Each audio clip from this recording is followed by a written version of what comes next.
Hello learners, welcome to IES Marathon. Here I am back with a new case number 7. Case number 7 अभी तक हमने 6 cases देख लिए, important cases. उसके पहले हमने 2019-20 के केसेस देख चुके हैं, है ना. तो अभी तक नहीं देखे हैं तो प्लीज़ जा करके देख लेना. लास्ट टाइम मैंने अभी जस्ट केशवानंद भारती केस 1973 का लैंडमार्क वर्डिक्ट है. वैसे सारे ही लैंडमार्क है, बट केशवानंद भारती का कुछ ज़्यादा ही जो है वेटेज रखता है, क्वेश्चंस भी और इम्पोर्टेंस एज अ जनरल. ठीक है, सो उसको जरूर पढ़ना एक बार. और अब हम केस पढ़ेंगे एडीएम जबलपुर वर्सेस शिवकांत शुक्ला 1976 का केस है ये. तो ओवरऑल अगर हम बात करें तो इस वाले केस के अंदर बात करी किस चीज़ की गई है. ठीक है, तो इसके अंदर सबसे महत्वपूर्ण चीज़ और सबसे इम्पोर्टेंट चीज़ है आर्टिकल 32. आर्टिकल 32 तो इसके अंदर ये था कि अगर नेशनल इमरजेंसी लगी हुई है, नेशनल इमरजेंसी आर्टिकल 352 के अंदर लगती है, तो क्या आपके पास कोर्ट जाने का, कोर्ट में अप्रोच करने का राइट है कि नहीं है. पहली बात तो ये इसके अंदर बताई गई. ठीक. सेकंड कि जो हाई कोर्ट है उसके पास रिट इशू करने की पावर है क्या. कौन सा writ? Habeas corpus. High court के पास क्या हैबियस कॉर्पस इशू करने का पावर है क्या. तो सेकंड ये बात थी इसके अंदर. बाकी एडीएम जबलपुर केस का जो वर्डिक्ट आया था ना, वो बहुत ही अनपॉपुलर माना जाता है. ठीक है, अनपॉपुलर है. अनपॉपुलर है, बदनाम इसको माना जाता है basically from the perspective of legal. जो हमारे एक्सपर्ट्स हैं, ठीक है, उनके अकॉर्डिंग अगर हम देखें जाए तो ये बहुत ही अनपॉपुलर है. ठीक है, बट जो इसके अंदर लॉ था वो एक गुड लॉ माना जाता है. ठीक है, there has been a considerable judicial introspection हुआ है इसके.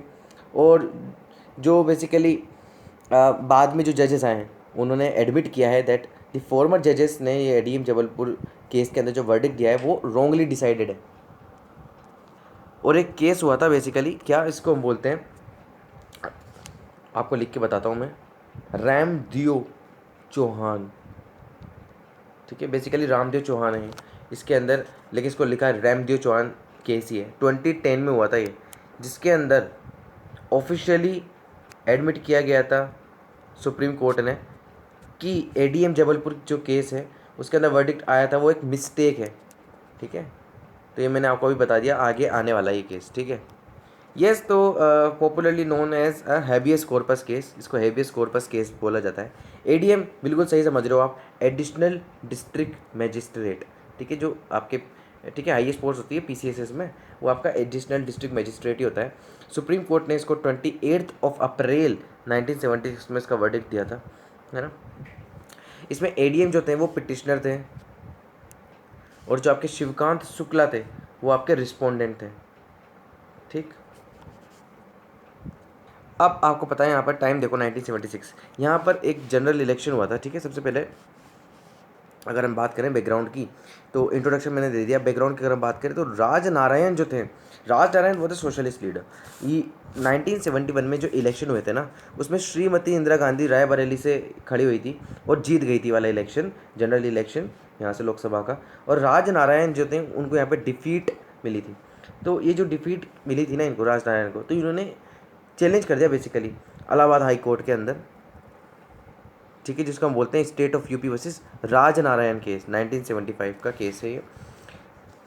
ठीक है, 12 जून 1975 को जस्टिस जगमोहन लाल, इतना याद रखने की ज़रूरत नहीं है, इन्होंने एक वर्डिक्ट दिया था जिसके अंदर इन्होंने कहा था कि इलाहाबाद हाई कोर्ट की बात है ये, इन्होंने इंदिरा गांधी को बेसिकली कन्विक्ट किया था कि इन्होंने रॉन्ग प्रैक्टिसेस की है. इसके अंदर इलेक्टोरल रॉन्ग प्रैक्टिसेस की है और उसके अंदर इंडल्ज है हमारी इंदिरा गांधी जी. और इनका जो इलेक्शन है उसको वॉइड डिक्लेयर कर दिया और 6 साल तक इनको बेसिकली इलेक्शन लड़ने से भी मना कर दिया.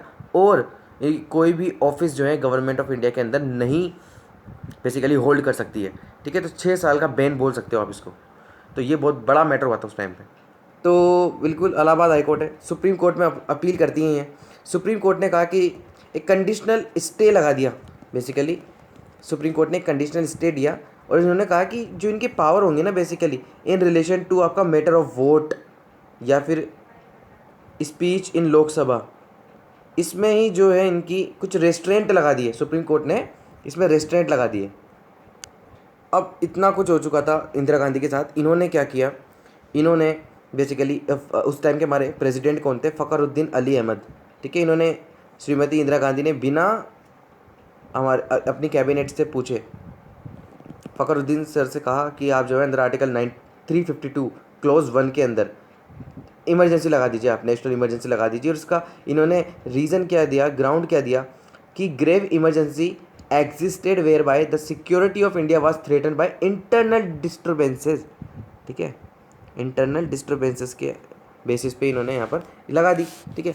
गवर्नमेंट ने ये भी कहा कि 1971 का जो वॉर हुआ था पाकिस्तान के साथ, 1972 में ड्रॉट आई थी, वो भी इस इम्पोजिशन ऑफ इमरजेंसी का रीज़न है, ठीक है। तो ये बहुत बारीक बात है, ये मैंने आज आपको बताई है, ठीक है। 1971 का वॉर और 1972 की ड्रॉट।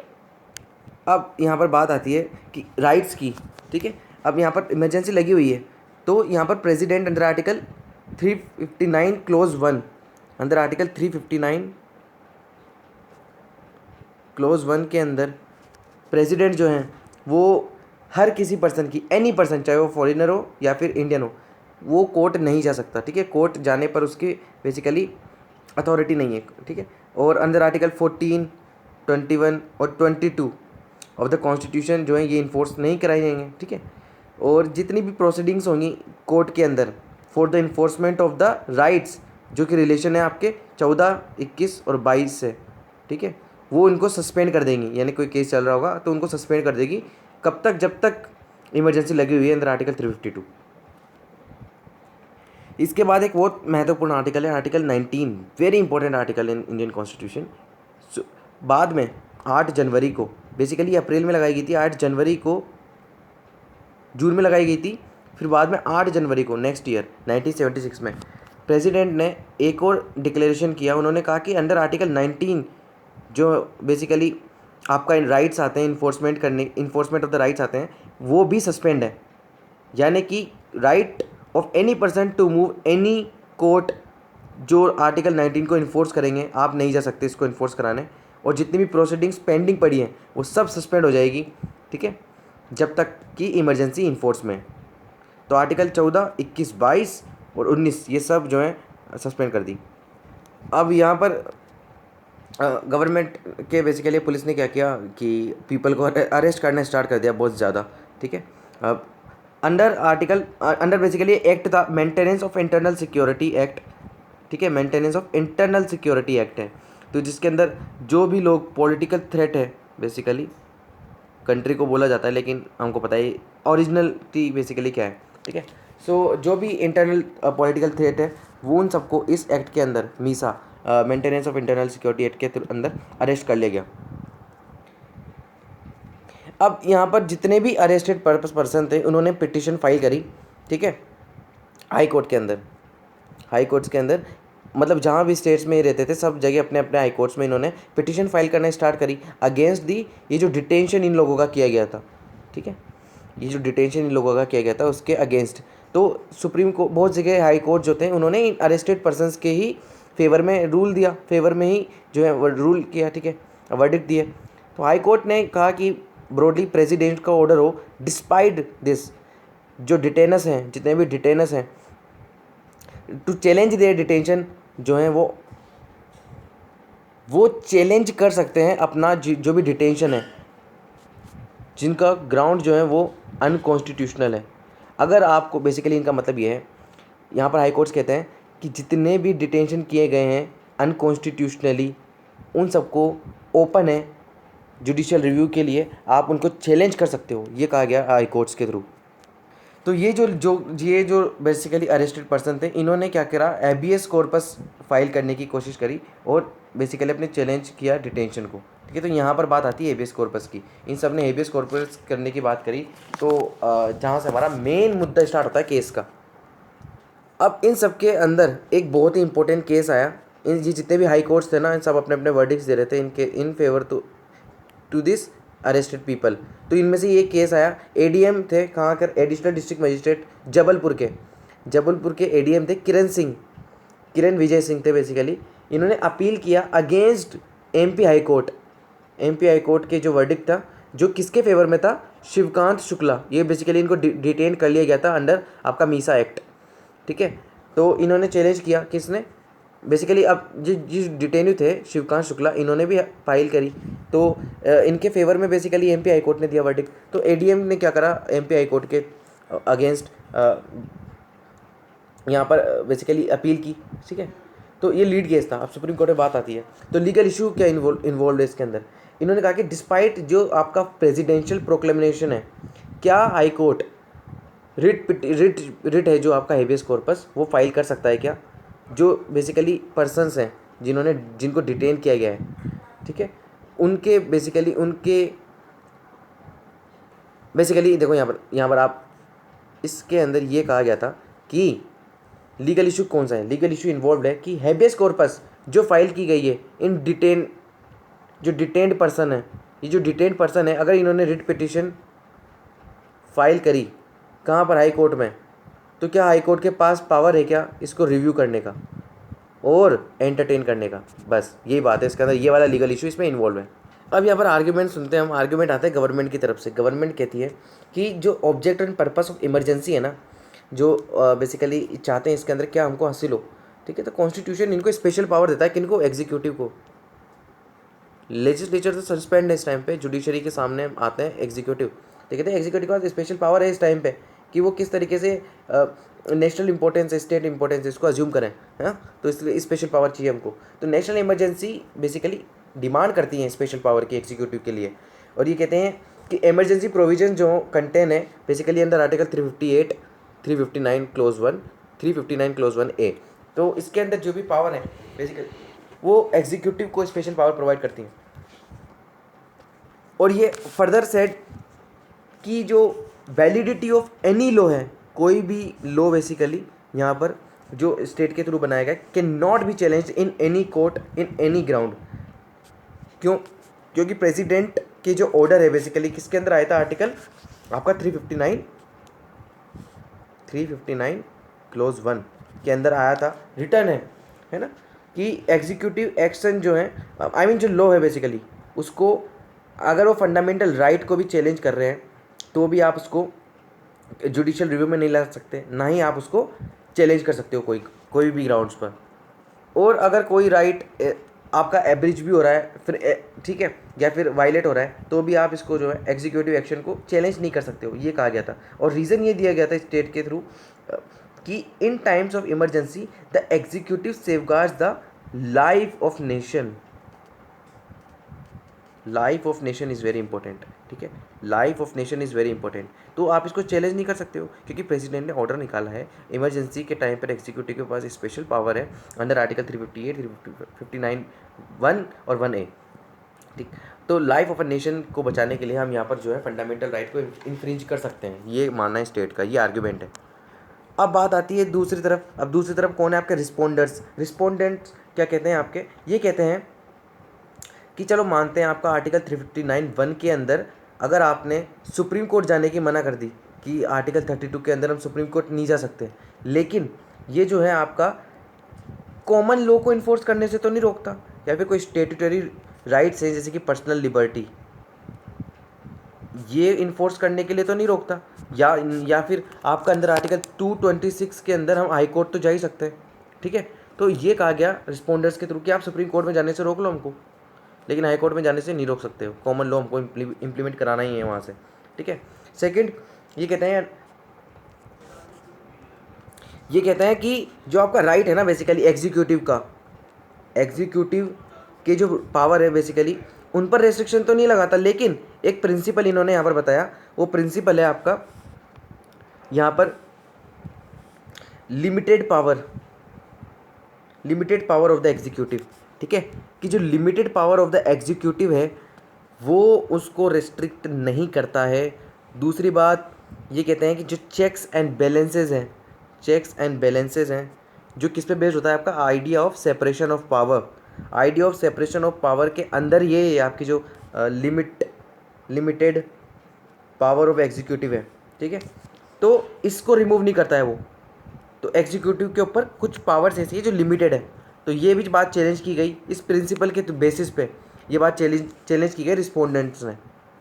रिस्पोंडेंट्स सिर्फ कहते हैं फर्दर कि चलो ठीक है, फंडामेंटल राइट्स पे आपका प्रेसिडेंशियल ऑर्डर आ गया, अब उस फंडामेंटल राइट को इन्फोर्स नहीं कर सकते, लेकिन उन लॉज का क्या जो अदर देन दी फंडामेंटल राइट्स मेंशन है, जैसे कि आपका कॉमन लॉज के अंदर क्या मेंशन है, जैसे कि पर्सनल लिबर्टी मेंशन है जी, पर्सनल लिबर्टी, तो क्या हम उसको भी नहीं उसको भी नहीं कराएं क्या, इफेक्ट में नहीं लाया जाएगा वाला ये जो कॉमन लॉज के अंदर आपका पर्सनल लिबर्टी है, ठीक है। तो और बिकॉज ये आपके नेचुरल लॉज हैं, नेचुरल लॉ, ठीक है, जिनको हम स्टैट्यूटरी लॉ भी बोलते हैं, नेचुरल लॉज है, तो ये भी क्या इन्फ्रिंज कर देंगे आप फंडामेंटल राइट्स के कहने के साथ साथ। दूसरी बात, रिस्पोंडेंट ने ये भी कहा कि जो एग्जीक्यूटिव है वो अंडर आर्टिकल 359(1) के अंदर इलीगल एक्टिविटीज़ नहीं कर सकता या फिर इलीगल ऑर्डर्स को प्रोटेक्ट नहीं करता, ठीक है, तो ये भी कहा गया रिस्पोंडेंट के द्वारा।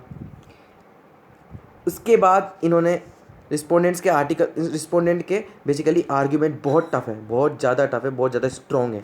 ये कहते हैं कि क्या अगर आप फंडामेंटल राइट सस्पेंड कर दोगे तो क्या ये जो है आपका ये इनेबल नहीं करेगा क्या आपका जो एग्जीक्यूटिव है वो लेजिस्लेटिव मैंडेट्स को खा जा रहा है, हाँ, वो आपका जुडिशियल डिसीजंस नहीं मान रहे हैं, तो ये क्या लीगल है और ये क्या वैलिड है, ये बात कहते हैं आपके रिस्पोंडेंट्स। अब आपको पता चलेगा, मैंने आपको बताया था maintenance of internal security act है, मीसा एक्ट, तो रिस्पोंडेंट कहते हैं इसका जो सेक्शन 3 है, बहुत सिंपल है, बात बता रहा हूँ मैं आपको बहुत सिंपल तरीके से, जो मीसा है उसका जो सेक्शन 3 है, बस इसमें जो कंडीशन लिखी है अगर वो फुलफ़िल हो रही है आपके तो ही आपको अरेस्ट किया जा सकता है। अगर बिना ये कंडीशन फुलफ़िल किए बिना अगर आप अरेस्ट कर लेते हो तो ये जो आपका एक्ट है और ये आपका जो डिटेंशन होगा वो आपका जस्टिफाइड नहीं होगा और वो अल्ट्रा वायरस होगा आपका, ठीक है, यानी कि अनकॉन्स्टिट्यूशनल होगा वो अरेस्ट और वो डिटेंशन। और बेसिकली आपको बताया कि अंधाधुन जो है अरेस्ट किए गए थे उस टाइम पे, इमरजेंसी के टाइम पे, इसलिए ही पिटिशंस को सुना गया उस टाइम पे इतना ज़्यादा। अब यहाँ पर आता है सबसे बड़ा हम कहें अनपॉपुलर एक्ट केस आज तक का, जजमेंट के अंदर सुप्रीम कोर्ट ये बात कहती है मेजोरिटी के साथ